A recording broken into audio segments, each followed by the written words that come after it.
Thanks. Well, hey, look that. Maybe Con will let you borrow his sexy little import. I'd cut my entire quarter acre with a Lady Bic before I'd borrow that man's mower. I just don't like him. Why? 'Cause he's Chinese? No. So he's Korean. What the hell's the difference?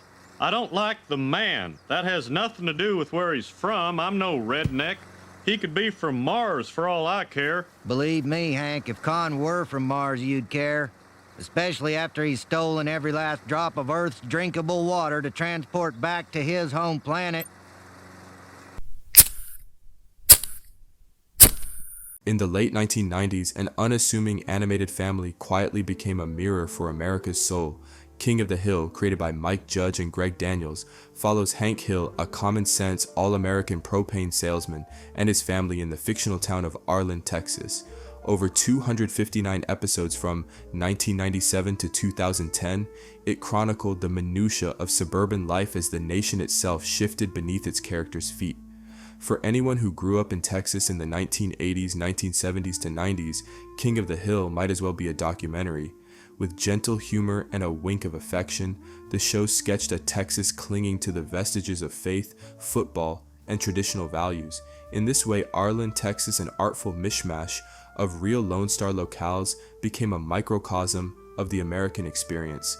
Here, in the quiet backyard barbecues and boggle games, King of the Hill explored identity, community, and change across class, race, and gender.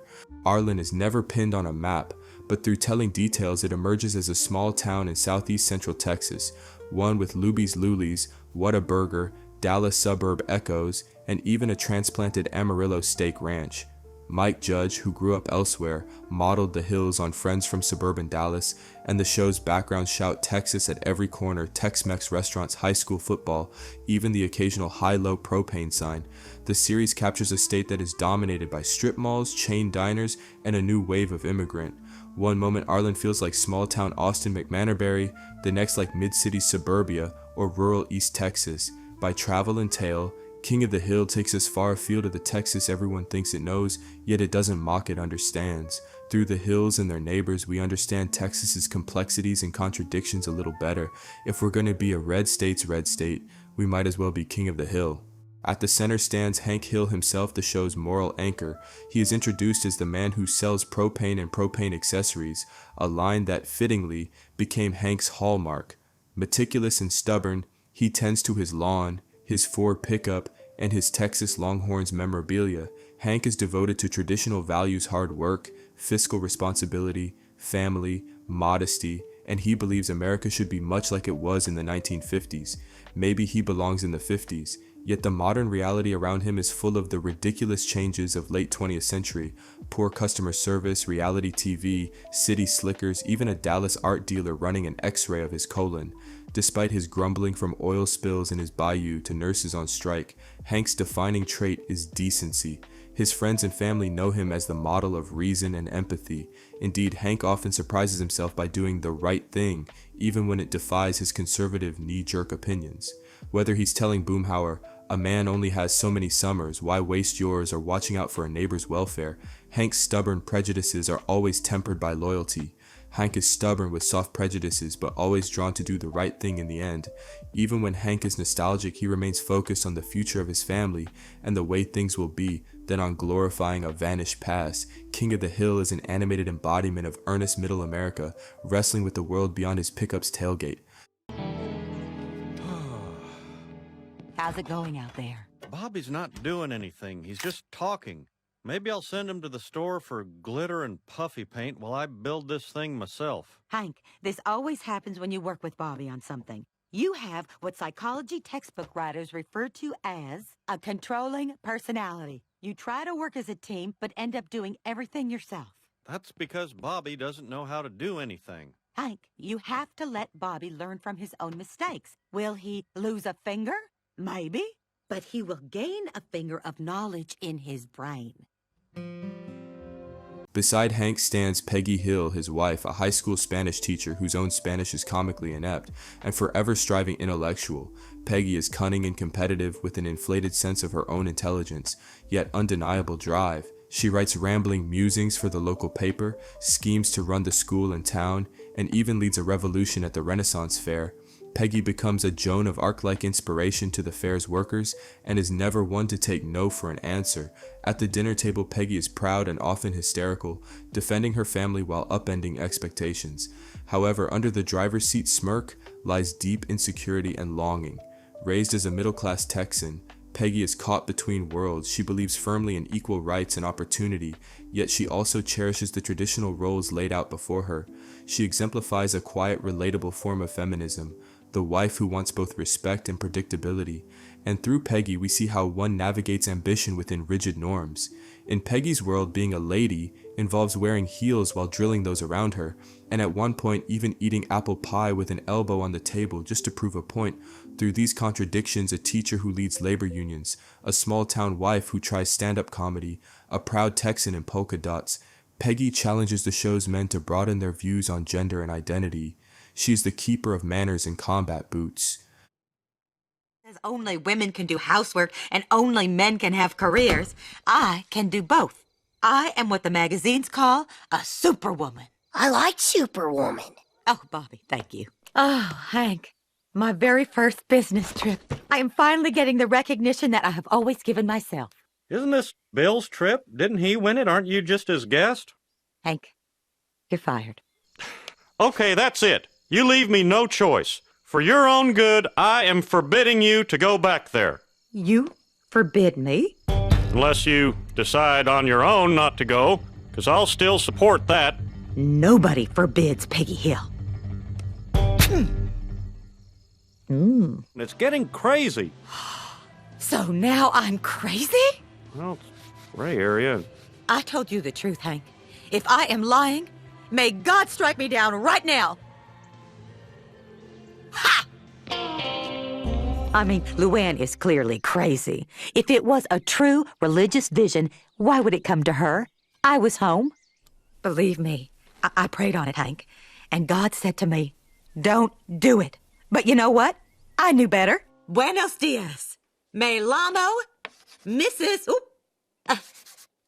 Sister Peggy.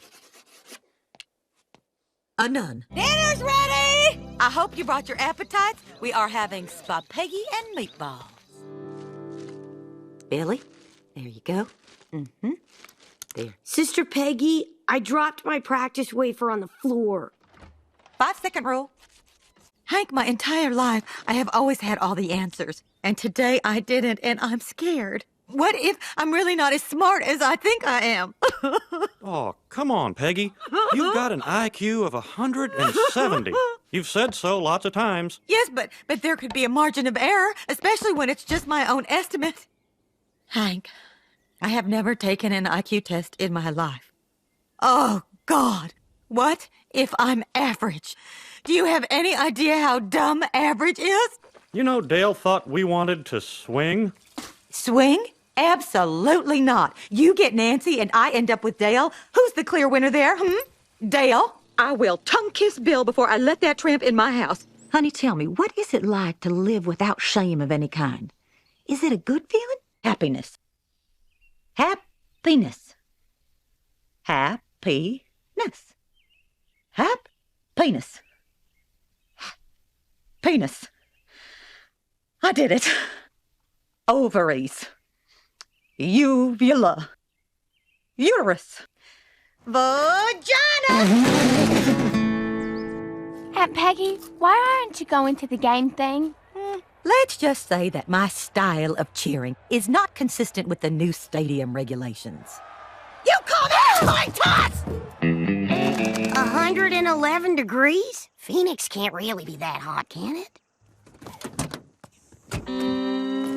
Oh my God, it's like standing on the sun! This city should not exist. It is a monument to man's arrogance. Enter Hank, Bobby the day Hill, after Hank Thanksgiving and Peggy's is, only in my child, an opinion, odd, chubby, wide-eyed boy with the soul of an entertainer. Bobby dreams of being a prop comic, not a football player. From his father's perspective, this is puzzling, even concerning. That boy ain't right, Hank often mutters, at least in frustration. For viewers, Bobby is a breath of fresh air. He is sweet, impressionable, and openly himself in a world of rigid roles. He prefers ventriloquism over football, karaoke over keg stands, and dressing up as Nancy or Yoda over hiding behind dirt. King of the Hill's central story is Hank's struggle to accept his son's unabashed and often gleeful resistance to normative masculine interests, effectively portraying the generational tension of a straight middle-aged white man versus the rising culture of youthful diversity. Hank's ideal all-American boy is challenged every time Bobby sheds a tear at a Disney song or announces he'll take home economics with joy. Yet Hank's love for Bobby is unshakable, and in key moments he learns that bravery comes in many forms. For example, when Bobby courageously shakes up family tradition by cooking dinner for Peggy, Hank responds with quiet pride, "That's real sweet of you, Bobby, not in words but in gestures," even as his conservative peers quietly disagree. In this way, Bobby embodies a new American spirit, creative, inclusive, and unafraid to step outside the old lines. By the series finale, with Hank proudly proclaiming the importance of Texas to his son, the message is clear: Bobby's uniqueness doesn't reject heritage. Rather, it redefines what it means to be an heir to it. No story of King of the Hill feels whole without Hank's faithful trio, Dale Gribble, William Bill Dotterive, and Jeff Boomhauer. They're more than just his high school football pals, they're his next-door neighbors, his nightly companions, his ragtag family of misfits. Each evening, like clockwork, they gather around that familiar cinderblock fence, Alamo beers in hand silhouetted against the quiet glow of suburban Texas. Together they walk the thin line between brotherhood and absurdity. Each man clings to his delusions, his heartbreaks, his rituals, and yet each one is unwaveringly loyal to Hank, like a younger brother to an elder, who even in exasperation offers them the one thing they all crave: steadiness. Iconic foursome drinking beer, football buddies, now neighbors, regularly swing between accomplices and adversaries. But the show sees deeper. In those nightly circles under string lights and wide Texas skies, it finds something tender, a satire laced with affection for the way men bond through silence, laughter, and repetition. Guns hang on the wall, wives stay in the house, and outside the same four friends fumble toward meaning, connection, and ritual. Like watching wildlife in its natural habitat, we come to know their patterns. Dale with his tinfoil hat and wild theories, Boomhauer with his symphony of half-heard syllables, Bill with the aching softness of a man still hoping to be seen, but never cruel, never without care. In this tiny corner of Arlen, Texas, this fossilized herd of men turns to Hank not just for guidance, but for gravity, as if he were the last old ram who still remembers the way home. Uncle Hank, I registered to vote. Oh, terrific.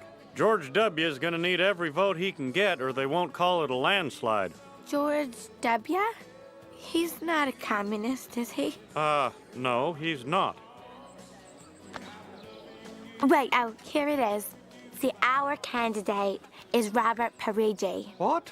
Communist? No. I guess I cancel your vote out. My first election, and your vote means nothing. Long live the People's Revolution! What were you thinking? The Russians don't even believe in communism anymore. You said you wanted me to vote. You sure did, Hank. Maybe Luann has a good reason for throwing her vote away. I've got several.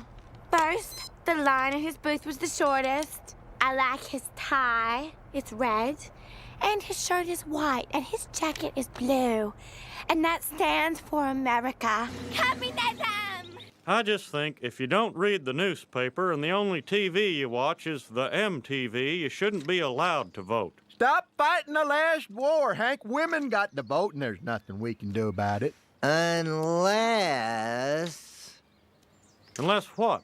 I don't know. You're a smart guy. You'll figure something out. Luann is Cinderella, and she fell for the wrong prince. You have to be her fairy godmother and introduce her to George W. Bush. Take her to the Bush rally, or as I like to call it, the ball, and let George W. put his issues, or as I like to call them, the glass slippers, on her feet. I can't bring a communist to see the next president of the United States. Hank, if Luann is still a communist after hearing the greatest orator of our day, then she really is a communist, and then we really have a problem. Howdy, Arlen. How y'all doing? He's even more handsome than his dad. Well, Barbara's a handsome woman. But you know, it's his ideas that you'll find the most attractive. I don't know. Thank you. He's really handsome. Now, I don't want any of y'all to think Dick Cheney and I have this thing in the bag. So don't forget to vote on November 7th. Ooh, I really like his smile and his tie, which is red. I like red ties. Luann, stop looking at him. Close your eyes and listen to the issues. Wait till you hear him call for lower taxes and a stronger national defense. I just gave away the end of his speech. And a strong national defense. God bless you, and God bless the United States of America.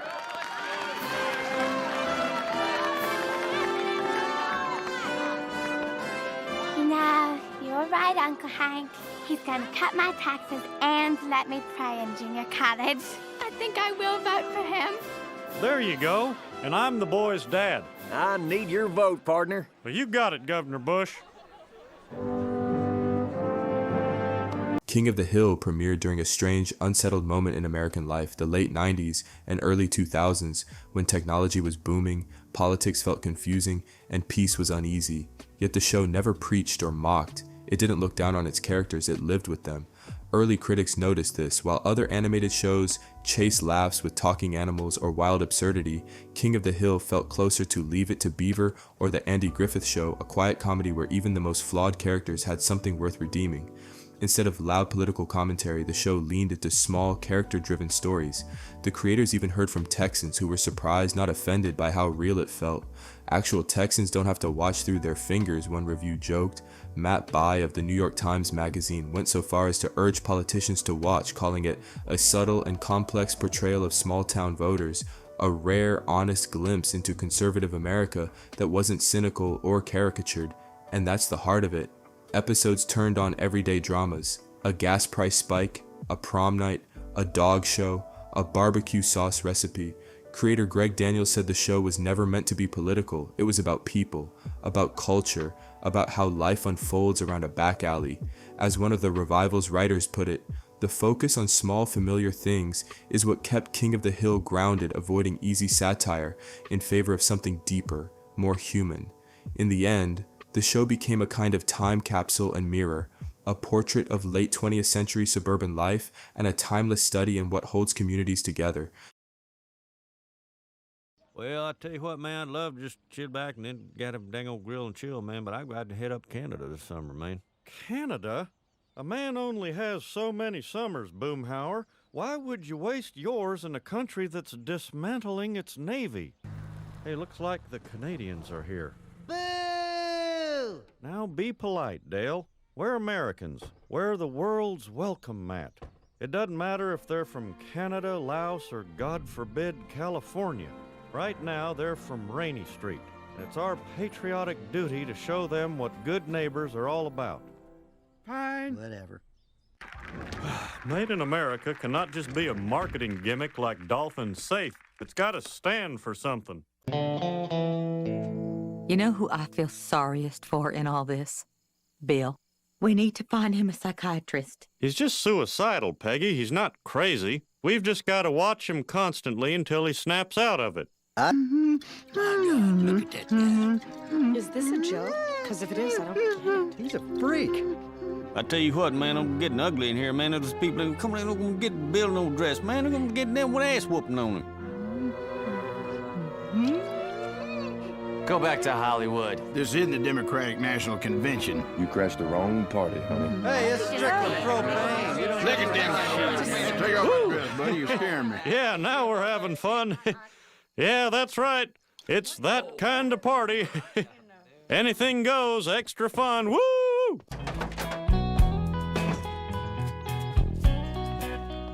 I tell you, if that boy handles a football half as good as he handles a cardboard box, Arlen High's got herself a new tight end. Hey, you think the dad's a good bowler? Yeah, he looks like a good bowler. Maybe he needs someone to bowl with. Notice how he lifts with his legs. I think they're gonna fit in just fine. Howdy, fellas. What brings you to Arlen? Well, this family hired us to move their stuff.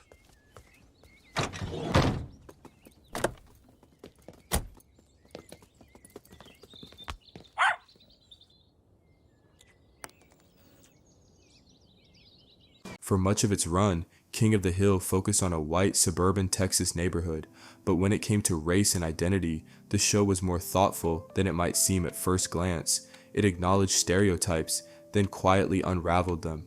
The most enduring non-white characters are Con, Min, and their daughter Connie, a Laotian American family living next door. Their presence wasn't just token, they were layered, complex, and written as both outsiders and mirrors to the Hills. Con's name, an anagram of Hank, hints at this intentional parallel. Through them, the show explored cultural isolation, casual racism, and the messy realities of assimilation, not with lectures, but with lived-in moments. Often, the humor came from blind spots, not cruelty. Whether it's Peggy butchering Spanish while trying to teach ESL, or Con being dismissed at a rodeo, we see a blend of ignorance and goodwill. One scholar noted the show didn't ignore whiteness, it made it visible, poking at things like white guilt and performative tolerance with gentle but sharp insight. Unlike more outrageous animated comedies, King of the Hill didn't rely on villains. Instead, it showed decent, flawed people fumbling through change. In one episode, the guys reluctantly attend a gay rodeo, cringing, stumbling, but ultimately growing. In another, Hank slowly comes to see his Laotian neighbors as just as stubborn and all-American as he is.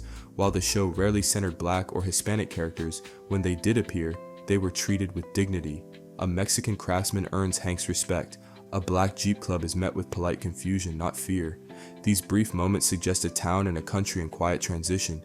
Class was woven just as subtly into the fabric. The Hills are working class, Hank sells propane, Peggy teaches part-time, and they live modestly. The show doesn't preach about privilege, but it does show its contours through the pride Hank takes in his job, his loyalty to down-and-out friends like Bill, or his suspicion of the wealthy and pretentious, like his boss Buck Strickland, or an art critic who tries to frame Hank's X-ray as modern art. And when the political divide of the 2000s begins to creep in yard signs, offhanded remarks about presidents, it never overshadows the human connections. King of the Hill was never about red versus blue. It was about backyard friendships, cultural misunderstandings, and small moments of decency that add up to something bigger. As Greg Daniels put it, the show wasn't about voting in the last 3 elections. It was about the distance between us and the quiet, everyday ways we try to close it. Mrs. Hill, why are you bringing the paddle? Oh, I have to. People are expecting it. Besides, your father worked very hard to put Paddlin' Peggy back in the classroom. See, that's the thing. My dad thinks you're going to use it. Oh, Hank, don't be silly, honey. It's just a bluff. I am going to scare my students exactly the way President Reagan scared hundreds of millions of Russians with his Star Wars death beam. I miss voting for that man. So Bobby is taking auto shop. Way go! Oh, great! Good for you, man. Yep. I'll buy him an old junker car, then we can restore it together. We'll stay up late, fixing her up, just me and my boy. Then one day when we're all finished, Bobby'll get in that car and he'll drive away. And then I can die, a happy man. Yep. Yep. Mm-hmm. That's actually kind of sad, Hank. What the heck is that? I didn't know if you were a Ford man or a Chevy man. It was the happiest problem I've ever faced. You bought me a car? Yep. Now, let's put that auto shop training to work. What tool can I get for you? A hammer? A hammer? Boy, have you been sleeping through auto shop, or are you being funny? You know, Dad, I think your obsession with auto shop stems from your unresolved feelings about your father. And perhaps we should explore some of those feelings. Bobby, you know how I explore my feelings? I fix my truck or your mother's car. When Mr. Dautrieve's wife left him, we tuned up his escort. And when that little fella from the Fantasy Island died, we put the ant on top of Dale's van. Well, that's one path. But if I took peer counseling, I could... Trust me, Bobby, when you're stuck on the side of the road with your girlfriend and you can do more than ask your carburetor how it feels, you'll be glad you took auto shop. Okay. Oh, maybe I could take the guns to school and we could squeeze off a few rounds between classes. You shouldn't take guns to school with you. They're dangerous. Guns are dangerous? What? Oh, brother. Bobby, go on and clean the guns. I'll be in there in a minute. What's this about guns being dangerous? Well, that's right. They kill people. Guns don't kill people. The government does. Oh, Hank, guns have been around for years. If they were dangerous, I just think someone would have said something. Most deaths in the home are from guns and gun accessories. Let me ask you this. A guy breaks into your house, but you don't have a gun.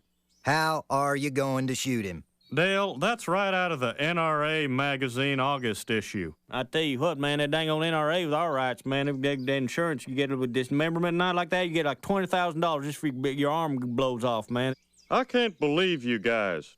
Dale, the NRA is a Washington, D.C. based organization. Are you telling me you support Washington, D.C.? That's a thinker. King of the Hill quietly traces how masculinity and family evolve across generations. Hank Hill stands at the crossroads shaped by his father, Cotton, yet determined to be different for his own son, Bobby. Cotton is a caricature of old-school toughness, a one-legged World War II vet who killed 50 men full of bluster, xenophobia, and outdated pride. He wanted to raise Hank hard without softness or sentiment. Hank, in turn, spends his life pushing against that mold, steadier, more sensitive, and fiercely devoted to being the father Cotton never was. Still, traces of Cotton live on in Hank. He wrestles with his own blind spots, especially when Bobby doesn't fit his idea of what a boy should be. Bobby, with his love of comedy, cooking, and kindness, represents a new kind of American boyhood, one that doesn't need to be tough to be strong. Over the series, Bobby grows up from awkward tween to confident young adult. In the revival, he's 21, running a fusion barbecue restaurant in Dallas. He still sounds the same soft-spoken, quirky, but he leads with empathy. While Hank once would have deployed boots on the ground, Bobby solves problems with heart and hospitality. In the finale, Hank jokes about Texas pride. I just don't understand why you wouldn't want to compete on a state level, especially when that state is Texas. It's funny, but it's also a moment of passing the torch. Hank's love for Texas is loud and loyal. Bobby's is quieter, more inclusive. By the end, father and son meet somewhere in the middle, both changed by each other. Their bond, like Arlen itself, becomes the constant in a shifting world. After more than a decade away, King of the Hill returns with a Hulu revival set in the present day. The creators have stayed true to what made the original special: small moments, grounded characters, and cultural reflection without preaching. The story picks up with the Hills returning to Arlen after years working abroad at an oil rig in Saudi Arabia, what co-creator Greg Daniels calls a Mayberry-style freezer, preserving them in a simpler time. But now it's 2024, and America has changed. There have been tech booms, culture wars, pandemics, and political upheaval. And Hank, ever the traditionalist, steps back into a world filled with drones, e-scooters, and app etiquette. In this new Arlen, Hank's century-old truck is a relic, and Dale's once outrageous conspiracies now feel mild next to the real world. The showrunner, Saladin Patterson, notes that Hank, who once represented common sense, now feels like a man left behind by the extremes of modern life. Still, he remains a quiet truth-teller, scratching his head as the world spins faster. The revival doesn't shy away from politics or pop culture, but it doesn't chase headlines either. The humor still lives in the small things. Bobby figuring out adulthood, Peggy clinging to boggle and bold hats, and Hank barking at an Uber driver who parks outside the lines. There's more for Hank to complain about now, Mike Judge laughs, but as always, he's more rational than most. Some characters are gone. Johnny Hardwick's Dale will be honored after the actor's passing. Luann and Lucky have moved away. Others have been respectfully recast, like Khan, still voiced by a Laotian American actor. But the heart remains, a family returning to a changed America with the same quiet decency. At its core, King of the Hill still believes in everyday values, kindness, responsibility, community, and in a world that feels increasingly loud and divided, the Hills remind us that a little common sense and a cold Alamo beer still go a long way. King of the Hill never shouted, it simply held up a mirror. With a tone that felt more like a nature documentary than a sitcom, it observed American life with quiet warmth and humor. You could almost hear David Attenborough narrating, Hank, pacing his lawn like a lion guarding his pride, Bobby wide-eyed with curiosity, gently challenging what it means to be a man. Each episode found meaning in the ordinary. Hank's love for Texas, declaring it the prize of the nation, isn't bluster but devotion. Peggy demands extra margarine in her brown Betty, not out of pride but principle. Bobby's kindness is his quiet rebellion. The show didn't mock these people, it understood them. Critics and scholars agree. King of the Hill showed that animation could tackle real difference, not with noise, but with grace. Its suburban Texas setting wasn't just a backdrop, but a lens through which to reflect a changing country, and it did so with characters who were, as Mike Judge put it, basically good people. 25 years later, the show remains one of television's most heartfelt comedies, a portrait of everyday heroism, small kindnesses, and the unspoken ties that bind neighbors. Arlen may be fictional, but it speaks to something deeply real. As the Austin Chronicle once joked, if Texas is truly the reddest of red states, then we might as well be King of the Hill, a show that understood its people and loved them for it. Bye, have a beautiful time.